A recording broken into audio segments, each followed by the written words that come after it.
Hola de gente, ¿qué tal? ¿Cómo estáis? Bienvenido al tercer capítulo de esta segunda temporada de nuestro podcast Un Buen Rato. Y en esta oportunidad, con una amiga realmente maravillosa que nos va a contar, pero primero se va a presentar. ¿Qué tal? Buenos días, bienvenida. Buenos días, gracias por invitarme.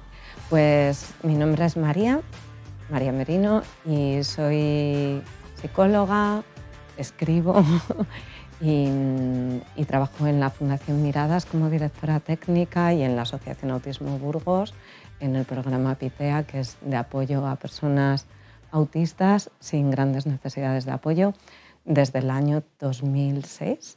Llevo desde el año 2004 vinculada al mundo del autismo y bueno. Bienvenida. Bonita la Bienvenida. labor que estáis haciendo ahí en la Asociación de Autismo Burgos, ¿eh? Desde, lo acabas de decir, del año 2006. Estamos en el 26, 20 años. ¿Cómo ha sido esta experiencia con todas las cosas que estás trabajando en este minuto acerca del autismo? Cuéntanos un poquito. Bueno, o sea, son muchos años en realidad vinculada desde el año 2004 y las experiencias han sido súper variadas, ¿no? Pero lo que es increíble es que en las personas autistas siempre hay novedad, ¿no? Y también en el trabajo que yo he ido desarrollando siempre hay novedad, ¿no? No tienes la sensación de estar en el mismo trabajo, porque se hacen proyectos de investigación, hay muchísima innovación. La perspectiva del autismo ha cambiado un montón. Cuando yo empecé a trabajar era algo raro y además vinculado muchísimo a la discapacidad intelectual asociada, y en la actualidad eso es totalmente distinto. Antes se pensaba en niños, se pensaba en gente muy afectada, y ahora se ve pues, que es una condición del neurodesarrollo que es mucho más prevalente de lo que pensábamos, tanto en hombres como en mujeres y también en edad adulta, ¿no? María, hay dos palabras que quiero que me las desarrolles, epitea y TEA. Los significados, por favor. Bueno, APITEA es el programa de apoyo psicosocial integral para personas dentro del espectro autista o con condición de espectro autista que no tienen discapacidad intelectual asociada y que, por lo tanto, pues hacen una vida dentro de entornos completamente ordinarios, ¿no? Claro, con adaptaciones. Muchas veces, en el mejor de los casos, el entorno se adapta a las necesidades y muchas veces pues esas adaptaciones hay que trabajarlas porque hay que concienciar a la población, hay que hacer sensibilidad, ¿no? De, pues eso, por ejemplo, los ruidos o los estímulos sensoriales o los dobles sentidos, que son cosas que a las personas autistas les cuesta mucho. Y la otra pregunta es TEA, ¿no? Sí. TEA es las siglas de trastorno del espectro autista, que son las siglas médicas, si dijéramos, ¿no? Las personas autistas prefieren llamarse autistas o personas autistas o con condición, pero a nivel clínico, para que alguien tenga un diagnóstico, primero tiene que presentar una serie de características desde la infancia, desde que nace prácticamente. Se empieza a ver en torno a los 12 meses, a lo largo de toda su vida, y esas alteraciones y también esos puntos fuertes están presentes como base, ¿no? de la persona y afectan a su funcionalidad en el día a día, es decir, a los ámbitos más importantes de la vida de la persona, pues como puede ser la salud, como puede ser el acceso al empleo o el acceso a la educación, como puede ser el mantenimiento de amistades o de pareja, las relaciones interpersonales. Cuando esa afectación de funcionalidad hace que sea más difícil de forma continuada el vivir, ¿no? Como si dijéramos, vivir se les hace un esfuerzo, ¿no? En muchos ámbitos.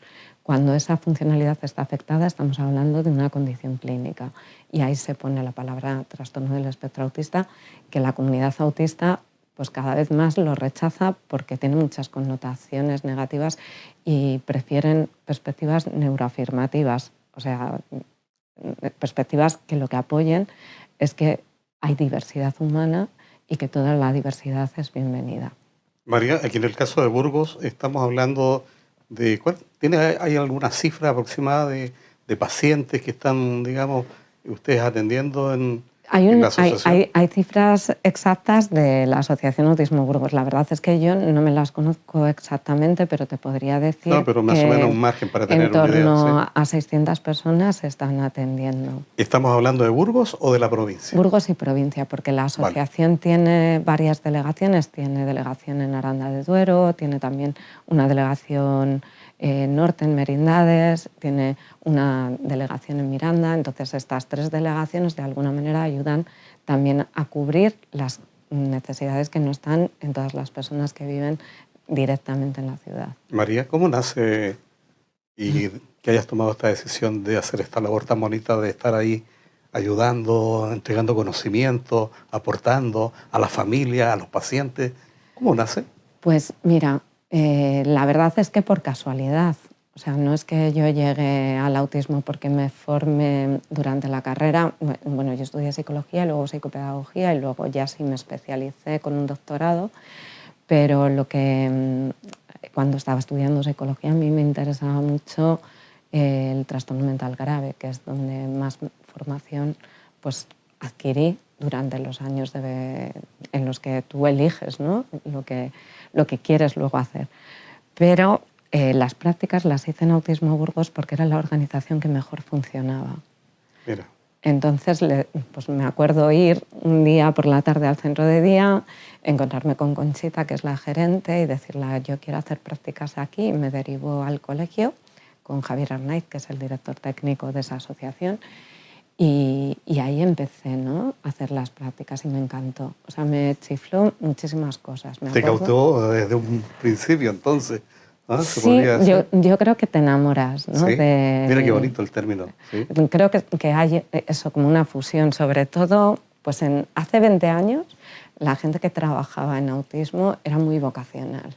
No digo que ahora no, pero entonces era especialmente vocacional porque el perfil de personas autistas normalmente iba asociado a unas dificultades de comunicación y de conducta muy graves. Entonces yo me acuerdo que trabajé en campamentos en el año 2004 en 2 entidades del País Vasco y ahí los chicos pues, se despertaban y te daban un golpe, te mordían. En Burgos ya estaba distinto porque se trabajaba muchísimo la comunicación por imágenes o un sistema de comunicación global que era el Benson Saffer, bueno, es porque sigue existiendo, en el que te apoyas en sus gestos naturales para comunicarte. Tenían muy estructurados los entornos, muy silenciosos, muy tranquilos a nivel de estímulos y entonces había muchos menos problemas de conducta aquí que en las organizaciones del País Vasco, ¿no?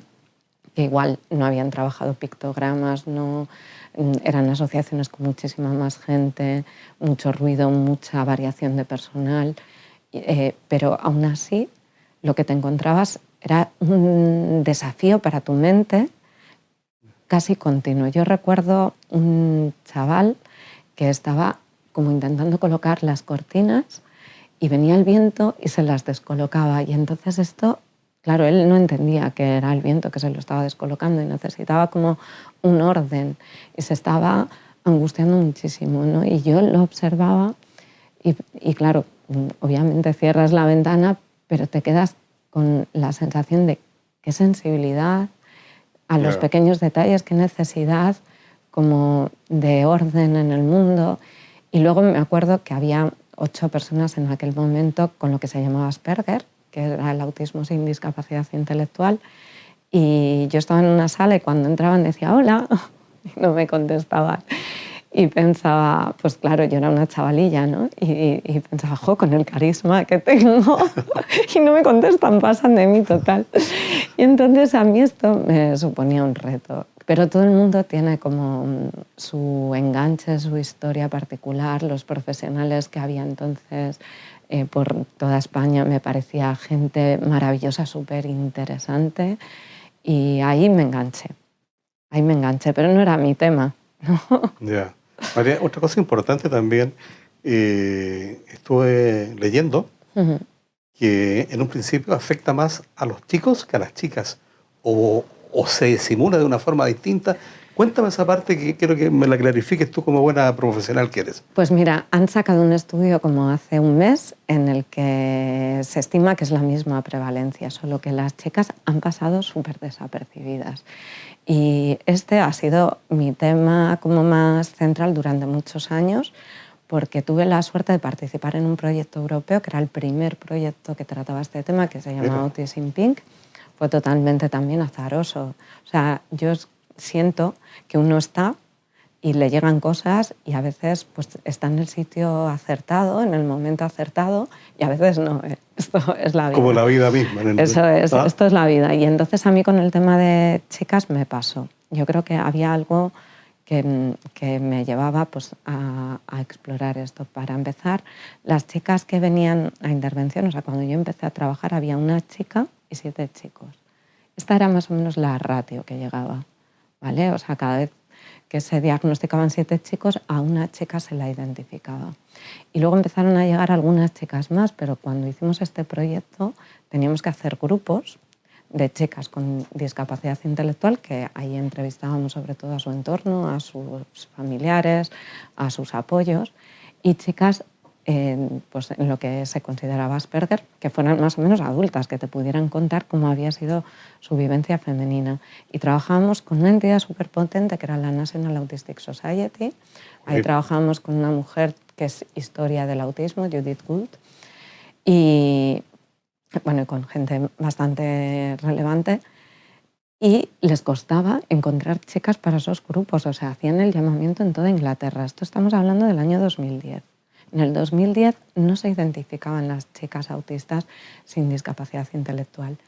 Y mis retos a nivel laboral, ¿no? Haciendo intervención, pues fíjate, no había pictogramas para chicas, no se separaban los baños de chicos y chicas en los centros, no había ningún material en el que se hablara en femenino o se hablara, no sé, del desarrollo sexual y afectivo de las chicas como algo diferente, ¿no?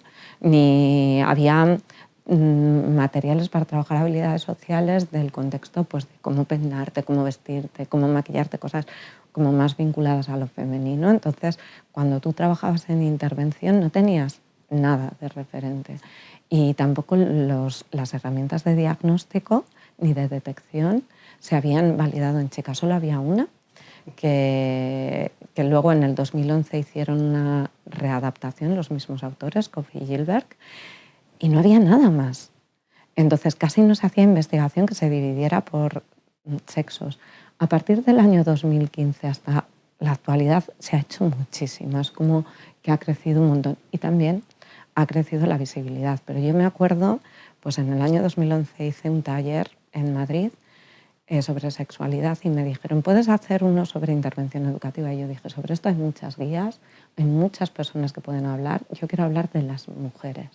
Y me dijeron, eso no le interesa a nadie. Jolines. Te lo juro. Pero es que además, a raíz del proyecto Autism Pink, monté bueno, en España hay una asociación española de profesionales que se llama ETAPI y ahí podemos presentar mesas de trabajos que nos interesen al margen de nuestras entidades para juntarnos con trabajadores de otras partes de España y hacer pues, un trabajo en nuestro tiempo libre en un tema específico, ¿no? Entonces yo planteé esta mesa de mujeres y al principio me decían, es que esto no tiene sentido, es que no hay diferencias entre chicos y chicas. Claro, sí las había, solo que las mujeres no estaban siendo identificadas. Que no es lo mismo en todo caso. Que no es lo mismo. Que es lo mismo que las personas mayores. Puede haber gente de 60 y 70 años autista que no lo sepa, porque antes no se evaluaba, no se valoraba y porque además el autismo en la edad adulta cambia mucho. Acumulan experiencias negativas, quien tiene suerte pues le va mejor, ¿no? Pero con muchísimo sobreesfuerzo en general, con mucho más trabajo y con unas situaciones que sean realmente favorables para compensar pues, todas las necesidades que puede tener una persona autista desde que nace, ¿no? A nivel social, por ejemplo. Hay años y fechas que para ti te han marcado. Te voy a trasladar al año 2016. Cuéntanos un poquito, ¿qué pasó en ese año? En ese año fui a Kuwait, igual. No lo sé, lo sabes mejor tú que yo. Estaba pensando, pues mira, creo que sí, que ese fue un año en el que hubo un Congreso Mundial de Autismo en Arabia Saudí, en Kuwait en concreto. Me acuerdo que José Luis Cuesta, que es el director de la Cátedra de Autismo de la Universidad de Burgos y mi director de tesis, junto con María Ángeles, José Luis me dijo, oye, presenta algo en Kuwait, porque él había ido a un Congreso Mundial en Monterrey. Y dije, bueno, pues yo es que lo que quiero presentar es el tema de mujeres y sexualidad, que eran como los temas en los que estaba trabajando yo más en aquel momento, ¿no? Y pensé, esto no, no lo van a querer oír, ¿no? O sea, en Arabia Saudí. Y qué va, claro, o sea, me llamaron para hablar de los dos temas y me invitaron a ir allí. Fue una experiencia súper interesante. Mira, primero, claro, yo les decía a las mujeres, porque la directora de la Asociación Kuwaití de Autismo es una mujer, Samira, que es además ahora directora de la Organización Mundial del Autismo. Y yo le decía a Samira y a sus amigas, porque estaban ahí todas, la mayoría con burka, pero también había mujeres con velo, y eran mujeres que habían estudiado fuera, ¿no? Y que volvían a Arabia Saudí. Y dices, ¿por qué os quedáis aquí? Entonces te contaban, esto ya no tiene que ver con el autismo, pero para mí fue muy interesante también Parte de la experiencia que has vivido. parte de la experiencia. A mí lo que me contaban era, mira, o sea, sí, nosotras conocemos como todo y tenemos ganas de que alguien venga y lo cuente, pero no lo podemos hacer en primera persona. Y si tú vuelves y no te casas con un kuwaití, te desheredan, pero no solo te desheredan, sino que la familia te deja de hablar, ¿no? Entonces, claro, es no solo renunciar a toda la riqueza que pueda acumular pues, tu familia y es ponerte a vivir con lo opuesto, sino que tienes que hacer el duelo de perder también a todas las personas con las que tienes afectos, ¿no? También el primer día nos llevaron a una visita como de lo que era una casa en Kuwait y era muy parecido, y esto me llamó mucho la atención, a lo que es una casa castellana. O sea, tenían un patio interior. Mi madre es de un pueblo de la provincia de Ontoria de Valdearados y teníamos un patio interior que estaba con las caballerizas, donde teníamos las gallinas, teníamos las yeguas y los caballos y luego las habitaciones, ¿no? Y esto era súper similar, incluso las vajillas y todo, me llamó mucho la atención. Pero la chica que enseñaba el museo tenía una hermana con discapacidad y entonces le pregunté que dónde iban, y era chica además. Y entonces ella me dijo que le llevaron a un cole, o sea, que te llevaban al cole ordinario, ¿no? Que le llevaron como una especie de guardería a su hermana, pero que ahí sufrió una violación. Y entonces decidieron no llevarla más. Claro, las personas autistas, bueno, las mujeres autistas son hipervulnerables, todas las personas con discapacidad son más vulnerables a todo tipo de situaciones de abuso, ¿no? Con lo cual, pues, desde el bullying, que el porcentaje es altísimo, dependiendo estudios, está entre un 78 y un 99%. Bolines. Es decir, que las personas autistas sufren mucho bullying, también mucho ciberbullying, y son mucho más vulnerables a todas las estafas emocionales que hay, tanto en persona como en las redes.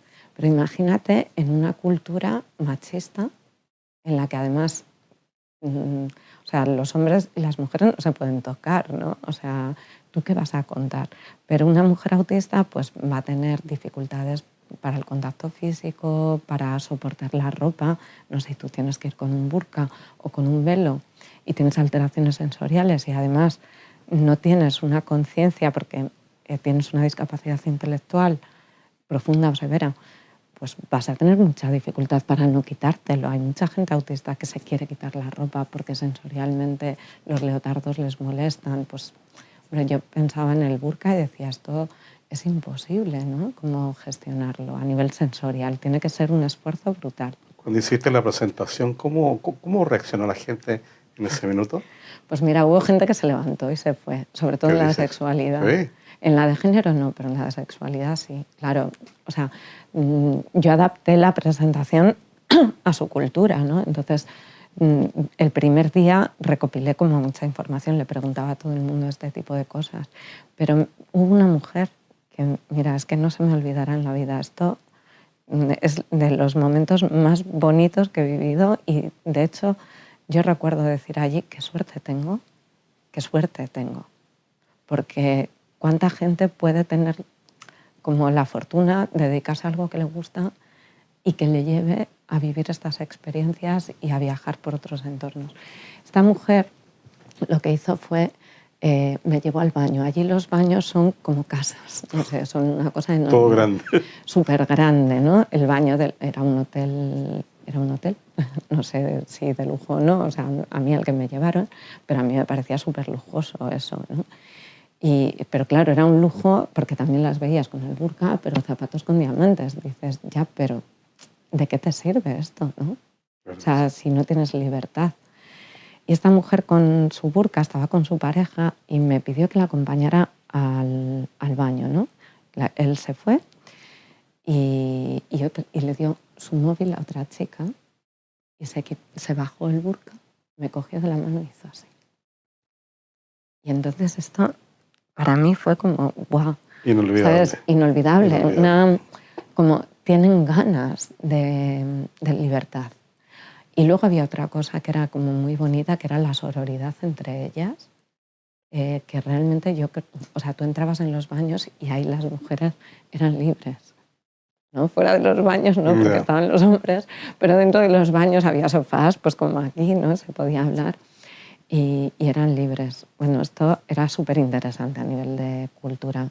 Claro, si lo aterrizas en el autismo, pues tiene cosas ventajosas, ¿no? Como una cultura con normas muy estrictas, muy explícitas, pues yo sé lo que tengo que hacer, lo que se espera de mí y además estamos todas encorsetadas, todas hacemos un esfuerzo, ¿no? A nivel de género yo creo que eso es ventajoso, pero a nivel sensorial, de defensa de derechos, de capacidad para desarrollarte, pues claro, le sumas, ¿no? La complejidad. Hablando de desarrollo, en la Fundación Miradas también hay un desarrollo muy chulo. Cuéntanos un poquito, a ver.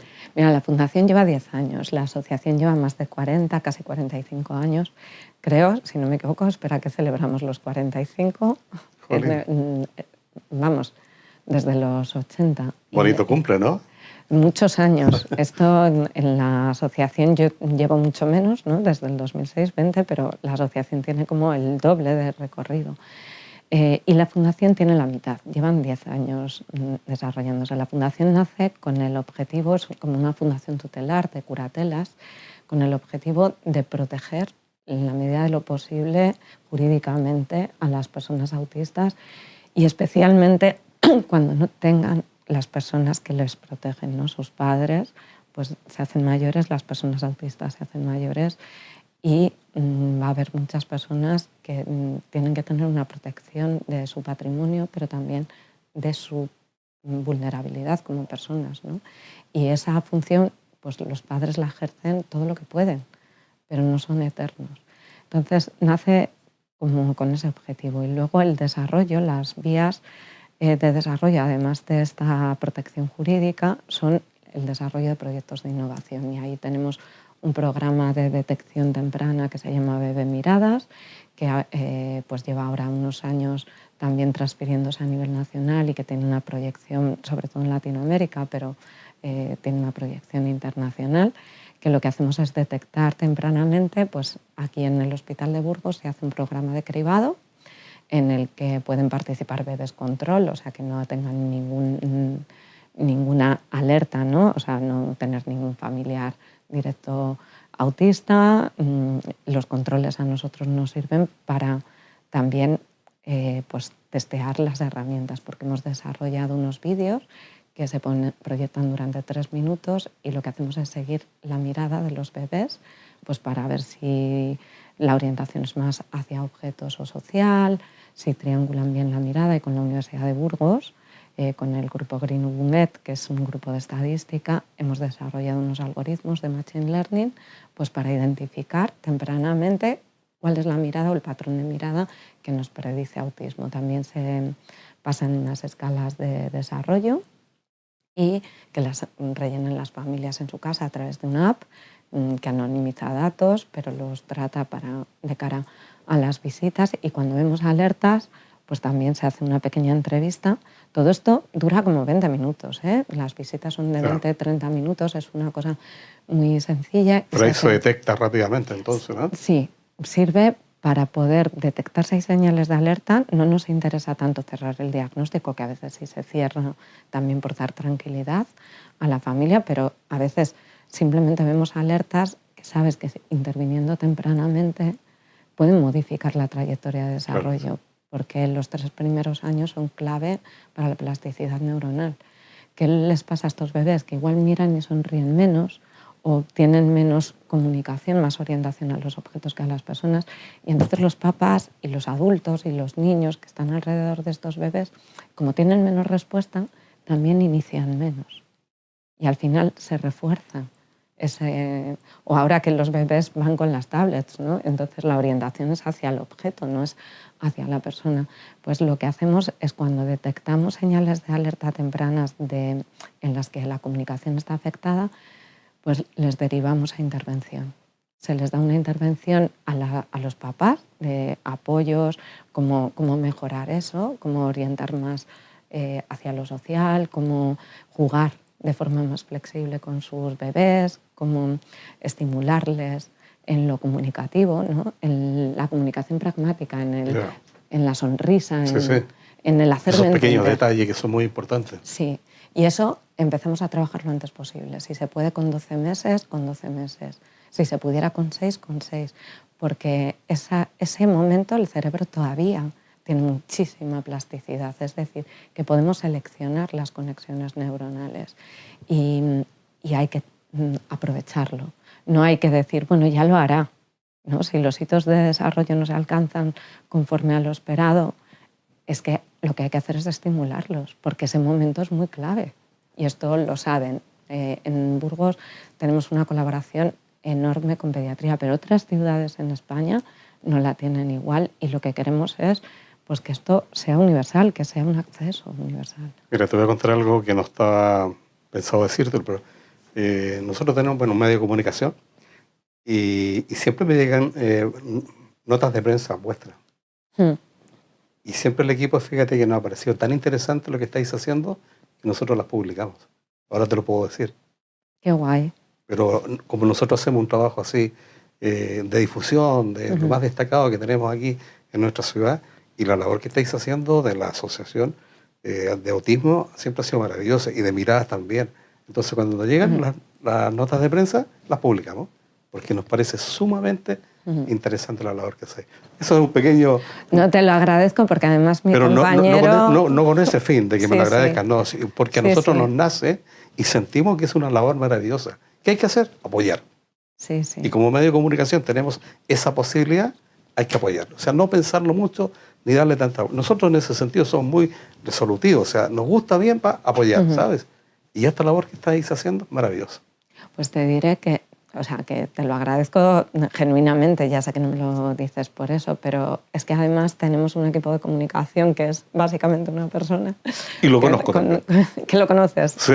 que, claro, hace un trabajo excepcional. También viene gente que le apoya, pero el trabajo que está haciendo de comunicación es hiper importante, porque nosotros podemos hacer muchas cosas, pero no las hacemos para quedárnoslas. O sea, las hacemos con el objetivo de difundir, y la parte de explotación y de incluso esa accesibilidad lo más universal posible, con un afán de no perder, pero que las cosas sean también accesibles desde un punto de vista económico, ¿no? O sea, al final somos una asociación, una fundación que nace sin ánimo de lucro, que es para mejorar la calidad de vida de este colectivo y del colectivo con sus familias, ¿no? Para mí el autismo es toda la familia, no es la persona que recibe el diagnóstico.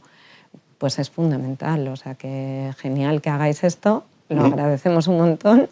Hasta donde podamos llegar, pues siempre una persona escucha un vídeo y claro, y te dice, ostras, ¿esto es el autismo? Pues yo no lo había pensado, pues fíjate, o vi esto y me identifiqué y me cambió la vida. O sea, a veces no somos conscientes de ese impacto, y cuando llega dices, ostras. Y además es que aunque sea solo una persona que se vea beneficiada por la información, ya es muchísimo. Yo no creo, o sea, me encanta que llegue a mucha gente, ¿no? Pero es que lo cualitativo es muy importante también. Otra forma buena también y bonita y rápida de llegar a la gente es a través de libros. Sí. Te veo que tienes ahí unos libros, los puedes mostrar. Cuéntame un poquito, por último, que la gente se vaya quedando con los nombres o con las portadas para que pueda tener más información, ¿sabes? Pues mira, o sea, no he traído, me dijo Pete que trajera libros para enseñar. Muéstralo Y la verdad, esta es tu aquí, cámara. Mira. Sí. la verdad que no he traído muchos, he traído un par de cuentos. Bueno, yo he escrito 4 cuentos con ilustraciones de la pintora Laura Esteban, que es una pintora de nuestra ciudad que es excepcional, que además ha ganado reconocimientos importantes, ¿no?, a nivel nacional, y también ha conseguido, por ejemplo, una exposición en el Louvre. Ella montó exposiciones de personas autistas a nivel europeo. Bueno, este me encanta, ¿no? Son libros para ¿Cómo se llama el verdadero? Se llama El verdadero interés de Felisa, y bueno, pues en realidad es el San Pablo de Burgos, el baloncesto, ¿no? Por eso hay una canasta de baloncesto, bueno, mirar la catedral, y es una mujer mayor que está sola y que es autista, pero claro, obviamente pues en su época no recibía el diagnóstico, entonces es como la percepción que tienen los vecinos de sus conductas y la percepción que tiene un niño, que es como el vehículo para una comprensión social. Para mí es un cuento muy especial, y además tiene como mucha... Felisa era una vecina mía que no era autista, pero está inspirado porque hay muchas cosas de ella en este personaje, y era como mi abuela postiza, ¿no? Y entonces le tengo mucho cariño. Mi madre en su edad adulta se hizo súper fan del baloncesto y no se perdía ningún partido, estaba todo el tiempo como mirándolos, y entonces esto es como una mezcla, pero la idea es sensibilizar sobre que a veces juzgamos a la gente porque nos parece borde, o porque nos parece que nos rehúye, o porque nos dice las cosas sin filtro. Y igual detrás de eso no hay un deseo de hacer daño ni una intencionalidad, ¿no?, sino formas diferentes de percibir la realidad y de convivir en el mundo. Y esas formas diferentes tienen que tender puentes y acercarse. Los cuentos, pues me parece una buena forma. Este es el primero sobre chicas que escribí. Zara es transparente. Zara es una niña que le gustan mucho los animales, pero ella le gusta hacer que es un animal, ¿no? La semana pasada un chico en terapia me contó que hay ahora una tribu urbana, se me ha olvidado el nombre, que van por la calle pues, vinculándose a un animal, que saben que no son el animal, pero que les gusta vestir. Y me enseñó un vídeo en el que una chica tenía que huir porque iban a pegarla por hacer esto, ¿no? Y pensé en este libro y dije, claro, esta es una niña que también tiene una mediadora que la enseña a que puede ser libre, pero solo en los entornos de confianza, ¿no? Y que es bonito lo que hace de volar como un pájaro, pero que no lo puede hacer en lugares donde se van a reír de ella, o que tiene que saber que tiene esas consecuencias. Y es un cuento pues, para sensibilizar en los coles, que bueno, pues al final tiene una parte de comprensión lectora, pero también tiene una parte pues, de entender el autismo. Todos los cuentos que hacemos es así, ¿no? Entonces, por ejemplo, dice, hay niños y adultos y niñas y adultas que tienen una memoria fascinante para aprender listas de cosas, como listas de animales, pero les cuesta aprenderse los nombres de sus compañeros de clase. O sea, estas características así como peculiares que a veces dices, jo, es que no se interesa por mí. Bueno, no, pero tienen una memoria diferente. Y estos cuentos, igual que estos libros, aquí hay un centro especial de empleo que también se creó desde la iniciativa de Autismo Burgos, que se llama Volteate, que venden pues, cosas de papelería y venden los productos de Autismo Burgos y venden libros sobre autismo, ¿no? Entonces los podéis encontrar ahí. O estos, he traído todo sobre el Asperger. Tengo otro libro que se llama Mujeres y Autismo, la identidad camuflada. Los venden en una editorial que se llama Altaria, que la verdad funcionan súper bien, porque cuando haces un pedido pues te llega al día siguiente. Y bueno, son libros recopilatorios que lo que hice fue coordinarlos, no los he escrito enteros yo, ¿no? Pero sí que he reescrito y he hecho esa labor editorial de contar con otras personas. El de Mujeres y Autismo la mitad de las escritoras son mujeres autistas. No especifico quiénes lo son y quiénes no, porque son sobre todo profesionales y es un libro que está muy bien escrito. Este es un poquito más técnico, pero hay capítulos también escritos por personas autistas y capítulos que nos sirven pues como, yo creo que a todos, ¿no? Y aquí empezó uno de mujeres, hice un capítulo de mujeres en el que hablo de signos tempranos, ¿no? Como emociones intensas, alteraciones sensoriales, resistencia a los cambios, hiperlexia, habilidades lingüísticas, forma de hablar inusual, juego, intereses, ¿no? Hablo de un poco las características, pero también se habla de cómo prevenir el bullying. Bueno, pues yo creo que cómo enseñar a relacionarse entre hermanos, ¿no? Cuando tienes un hermano diferente.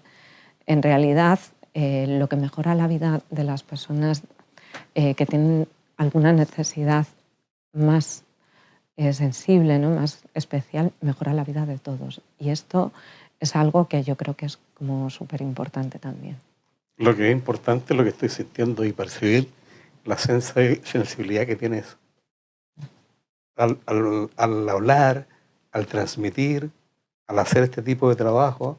Yo creo que el día que tomaste la decisión de haber estudiado esta carrera, yo creo que ha sido una de las cosas más... Lo miro y te lo opino desde aquí, frente tuyo, ¿sabes? Yo creo que ha sido una de las decisiones más bonitas que has tomado en tu vida. Tú me dirás si estoy en lo cierto o no. Bueno, yo la tomé con 10 o 11 años, ¿eh? O sea, Mira, la decisión de estudiar psicología, porque... desde tan pequeñita ya lo tenías claro sí, ya. sí. Sí, porque a mí me encantaba leer, bueno, me gustaban muchísimas cosas, ¿no? Pero leer es una de ellas. Y en mi casa no teníamos dinero. Entonces mis padres compraban muy pocos libros, pero compraban enciclopedias de todo.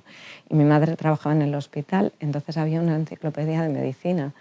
Y claro, las cosas médicas, ella me disfrazaba de enfermera cuando era pequeña, yo quería ir de Faralaes, quería ser cantante de pequeña, y entonces yo me enfadaba un montón porque mi amiga iba de folclórica y a mí me tocaba ir de enfermera, ¿no? Y yo le dije, no me voy a dedicar ni a la medicina ni a la enfermería, o sea, olvídate. Pero me leía esos libros que eran de medicina y había un apartado de psicología, que además estaba en un rosa fucsia precioso, que hablaba de los sueños, hablaba de las fobias, hablaba del ser humano. Me parecía bellísimo, súper interesante. De hecho, había uno de los temas era el autismo, que yo no me acordaba, lo he releído ahora de mayor y estaba muy bien descrito y hablaban de las primeras aproximaciones al entorno cotidiano, ¿no? A las habilidades para la vida, que al final ha sido mi tesis. Y fíjate, en esa enciclopedia estaba. Yo me acuerdo que cuando te mandaban presentar un trabajo de algún tema que te gustara, yo siempre elegía temas o de psicología o de naturaleza o de biología, pero sobre todo, pues eso, que tuvieran que ver con cómo somos. O sea que he acertado con lo que te estaba comentando entonces, ¿no? Has acertado de pleno, pero fíjate que mis padres me decían, no hagas eso que no tiene futuro. O sea, ellos me animaban a que estudiase cualquier otra cosa, pero... Lo bueno es que con el tiempo le has podido demostrar todo lo contrario. Sí. Tanto a tus padres como a tus entornos, amigos, qué sé yo, ¿sabes? Sí. Bueno, o sea, a mí me gustaba eso y, por ejemplo, la música un montón, pero me desapuntaron del conservatorio. Mi madre dice, pero era por algo, no sé. Bueno, igual hemos perdido otras cosas, ¿no? En la vida tú eliges caminos, ojalá tuviéramos 2000 años y no 80, ¿no? Para vivir, o 100, o 110. Y pudiéramos hacer y dedicarnos y aprender de todo lo que nos gusta. Pero está siendo un muy buen ejemplo. Desde los 11 años, tener la película clara, como se dice, ¿sabes? Te ha ayudado justamente a desarrollar todas estas actividades durante todo este tiempo. Y te veo tan inquieta que vas a seguir y no te vas a quedar con lo que está pasando en este minuto. En el caso, por ejemplo, de las familias burgalesas o de la provincia de Burgos, quisieran acceder a los servicios que tiene la asociación, ¿cómo es el funcionamiento o qué tendrían que hacer? Pues mira, hay una persona que es como la puerta de entrada, que es mi compañera Conchi. Conchi lleva el servicio de valoración y orientación diagnóstica y entonces ella, bueno, pues si se llama al teléfono de Apitea, te ponen que está en la web, o sea, en la web Vale. tenéis toda la información. Ella suele preguntar, pues eso, si ya tienen una valoración diagnóstica, porque es como el proceso de entrada, tienes que venir con un diagnóstico. Los primeros pasos, se puede decir, ¿no? Y lo ideal es que sean diagnósticos, pues, de los servicios de salud, ¿no? No siempre se puede, hay veces que nos solicitan que hagamos nosotros el proceso y entonces se combina un poquito estas formas y hay veces que vienen con otros diagnósticos de fuera que esos pues los valoramos, ¿no? Pues si se han hecho siguiendo las buenas prácticas, si se utilizan las herramientas que están validadas, si no. Y una vez que se hace ese proceso, pues ya ella deriva a los diferentes servicios e informa a la familia pues con qué pueden contar. Y esa es fundamentalmente la puerta de entrada. Hay muchos servicios distintos, pues por edades, por niveles de apoyo. Entonces, claro, es inmenso porque hay cole, hay aulas estables, hay escolarización combinada para personas pues que en la infancia son autistas. Igual los centros ordinarios no son la mejor opción, pero luego también para la gente que está en ordinario, pues eso, dentro de atención temprana o APITE, atención temprana es de 0 a 6 años, pero lo que se trabaja, a diferencia del centro base, pues son los modelos como más específicos para mediación de padres en casos de autismo o, bueno, que haya una sospecha o dificultades vinculares, ¿no? Como la gente que viene del PP Miradas, pues se les oferta esto. Y luego también se les da un apoyo instrumental, ¿no? Que ayudas económicas hay, cómo se solicita la discapacidad, cómo se solicita la dependencia, la prestación por hijo a cargo, y ahí pues hay una trabajadora social que es María Rico, y luego somos tantísimos profesionales, es una labor de equipo muy, muy fuerte. Es algo que se construye entre muchísimas personas y que todas son igual de importantes, ¿no? O sea, hay veces que hay caras visibles, pero yo tengo compañeros que llevan casi los 40 años o que llevan 30 o que saben muchísimo, ¿no? O sea, me viene ahora Laura Matallana o me viene, me viene gente que ya se ha ido o que se han jubilado, que son increíbles. Es que no quiero empezar a mencionar porque es que me vienen todos los nombres de mis compañeros. Y no quiero dejar a ninguno fuera. Y no quiero dejar a ninguno fuera, pero gente súper valiosa, ¿no? que sabe un montón en el centro de día, que trabajan además con estos perfiles con más necesidades, es que son su familia. María, te pregunto a ti, ya no como profesional, sino que como María Merino. Sí. ¿Cuál es el sentir que tienes de poder desarrollar esta linda labor? Pues mira, a mí lo que más me gusta, o sea, lo que más me cuesta, y esto me cuesta de verdad, es toda la parte más de este crecimiento tan grande a nivel de institución, porque antes era como una familia, la fundación sigue siendo como una familia, y eso me parecía como muy bonito, conocer a todo el mundo. O sea, conocer a todos los chicos, saber el nombre de cada persona, de sus familiares, de sus profesionales de referencia. Pues ahora eso es muy difícil porque pues es una prevalencia tan grande, se diagnostica mucho mejor, crece todo tanto que no puedes conocer a todas las personas. Eso lo llevo relativamente mal porque también me parece como pues que es un reto muy grande para las organizaciones el seguir dando calidad. Y lo que me encanta, lo que más me gusta, o sea, la comunicación me gusta, pero lo que más me gusta es la intervención directa. O sea, claro, hay gente que he conocido de niños, ¿no? O sea, los 2 primeros chavales con los que trabajé ahora tienen 30 años y eran niños. Entonces, pues verles siendo adultos y siendo mis amigos me parece brutal. Eso... No sé muy bien qué contestarte, pero yo como persona, pues lo que más me llena en realidad son las relaciones personales que me llevo, sobre todo de personas autistas. ¿Algún consejo que le puedas dar, por ejemplo, a los padres en este caso para poder afrontar esta situación? ¿Cómo tendrían que hacerlo? Mira, que se cuiden ellos, lo primero. O sea, a mí me parece que a veces tú te focalizas en el otro y focalizarse en el otro es dejar de cuidarte tú, y cuando tú no estás cuidado puedes dar mal el cuidado. O O sea, es difícil que lo des bien, ¿no? Y estos padres tienen muchos retos de estrés, muchos van a estar también en el espectro autista, lo sepan o no, y eso añade pues otro nivel de sobreesfuerzo. También es una carrera de fondo, entonces no puedes gastarte totalmente. Yo creo que se escuchen a sí mismos cómo están, porque desde la regulación propia se puede dar a los demás, ¿no? Es desde el amor propio, desde el cuidarse, desde el quererse. Y esto para los profesionales lo mismo, es que es fundamental. Esto sería lo primero, y luego que lo vean todo como un sistema. O sea, que no piensen, dejo a mi hijo en este sitio, dejo a mi hija en este sitio y alguien externo me lo va a arreglar. No, no. O sea, esto no se trata de arreglar a nadie, se trata de convivir, de aceptar, de atravesar ese duelo, de pedir apoyo, ¿no? Porque igual no lo damos siempre, ese apoyo, pero pídelo. Yo necesito que me escuchen. Y el trabajo sistémico, o sea, apóyate muchísimo en tu pareja, intenta mantenerlo. Hay muchas veces que no es así, ¿no? Que las familias también tienen este reto tan fuerte que no por ellos, sino por todas las circunstancias que suman la vida, pues a veces es más difícil mantener la unión y aquí es muy importante el compromiso. O sea, el ver las prioridades, ¿no? No puedes ir a por todo. Pero ¿qué es lo más importante? Esto yo creo que preguntárselo cada día y ser como congruente, coherente, firme, pero sin autoritarismos, pues esto serían como las pautas básicas. María, y en el caso, siguiendo ya en la parte, me metió ya en la parte personal. Cuando llegas a casa, después de una jornada laboral, ¿cuál es el sentir? ¿Qué analizas?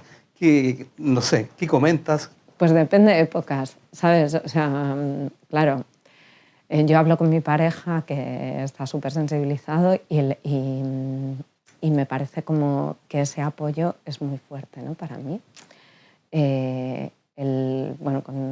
Con toda la gente que quiero, ¿no? Con la que construyo cosas. Pero la verdad es que yo lo que quiero cuando llego a casa es desconectar total. ¿Sabes? O sea, si puedo, lo que hago es desconectar y centrarme en mi vida. Te digo porque habitualmente uno lleva curro para la casa y es muy difícil a veces desconectar, dependiendo de las experiencias que hayas tenido durante el día o con la gente que hayas compartido, ¿sabes? O sea, yo creo que en todos los ámbitos laborales que tenemos, la suerte de trabajar, a veces nos cuesta un poquito, fíjate. Por eso te lo preguntaba. Pues, hombre, intento ser coherente con lo que te he dicho antes, que es el cuidarme, ¿no? Entonces, intento tener espacios, pues eso, hacer deporte, intento... ¿Qué deporte te gusta, a propósito? Bueno, lo que más me gusta es ir a la montaña. Eso es lo que más me gusta. Naturaleza, algo así, ¿eh? Sí, luego tengo un perro, entonces doy paseos con mi perro y mirar cómo cambian las estaciones. Pero me gusta casi todo, ¿no? Pues nadar, correr, menos. Ese es el que menos me gusta, pero hacer ejercicio físico en general, no nada súper exigente. En la naturaleza, mejor que en gimnasio. Y bueno, tengo una entrenadora que me entrena a fuerza, que yo no tengo mucha, pero lo intento desarrollar.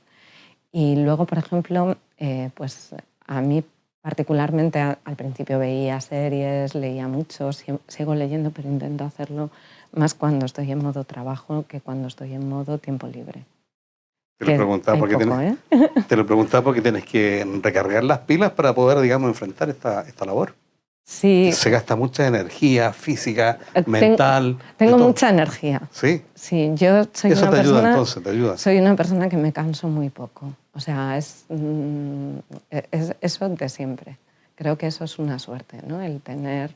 No me noto agotada muy raras veces. María, te pregunto dos cosas brevemente para ir acabando. ¿Qué te ha parecido este buen rato? ¿Ha sido así? Pues sí, ha sido un muy buen rato, muy agradable. Sí, he contado muchas cosas. Un ratazo ha sido. Y lo segundo, me gustaría que los burgaleses que te están mirando o que te están escuchando, porque eso es lo bueno que tiene el podcast, que hay gente que lo pone, digamos, de fondo, sigue desarrollando su actividad y lo pone para escucharlo. ¿Qué les dirías a los burgaleses y a la gente de la provincia en general? Bueno, si me refiero al tema autismo, lo que diría fundamentalmente es que no piensen que es algo lejano. O sea, la prevalencia a nivel europeo está en 1 de cada 100, pero en los estudios más exhaustivos, que son los del CDC, se habla de 1 persona por cada 31. Es algo que está aumentando. A todos nos va a tocar de cerca. O vamos a tener a alguien en el trabajo, en el cole, en casa, en nuestra familia, que no es algo tan lejano. Entonces, el ser sensible, porque una sociedad que cuida la diferencia, que no juzga, pues es mejor para todos, ¿no?